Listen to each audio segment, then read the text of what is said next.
حضرت عایشه رضی الله تعالی عنها د نبی اکرم صلی الله علیه وسلم دا ارشاد نقل کړی دی چې په مانځه کې د قرآن شریف تلاوت د بغیر مانځه د تلاوت نه بهتر دی، او د بغیر مانځه تلاوت د تسبیح یعنی سبحان الله او تکبیر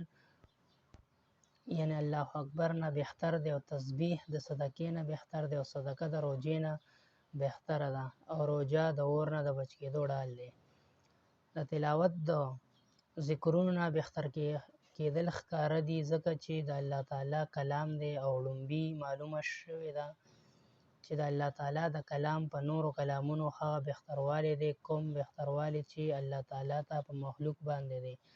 د الله تعالی ذکر د صدقې نه بهتر کېدل په نورو روایتونو کې هم راغلي دي او د صدقې د روجې نه بهتر کېدل لکه څنګه چې د دې روایت نه معلومیږي د نورو بعضو روایتونو خلاف دي چې هغې نه د روجې بهتروالی معلومیږي، خو دا د حالات په اعتبار سره مختلف دي. بعضو حالتونو کې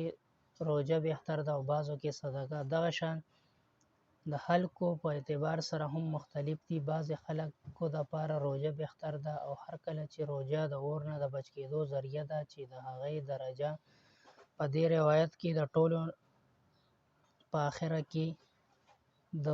دا نو بیا د کلام الله د تلاوت به څه وایي چې د ټولو نه اول دی.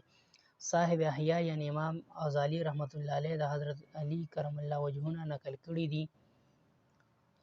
چې چا په مانځه کې په ولاړه قرآن شریف ولوستو هغه ته به په هر یو حرف 100 نیکۍ ورکولی شي، او چا چې په مانځه کې په ناسته 100 زره ولوستو د هغه دپاره 50 نیکۍ دي، او چا چې بغیر مانځه په اوداسه کې ولوستو د هغه دپاره 25 نیکۍ دي، او چا چې بغیر اودسه ولوستو هغه دپاره 10 نیکۍ دي. او څوک چې په خپله نه لولي صرف لوستونکي ته یې غوږ ایښی وي اوري د هغه دپاره هم د هر یو حرف په بدله کې یوه نیکي ده.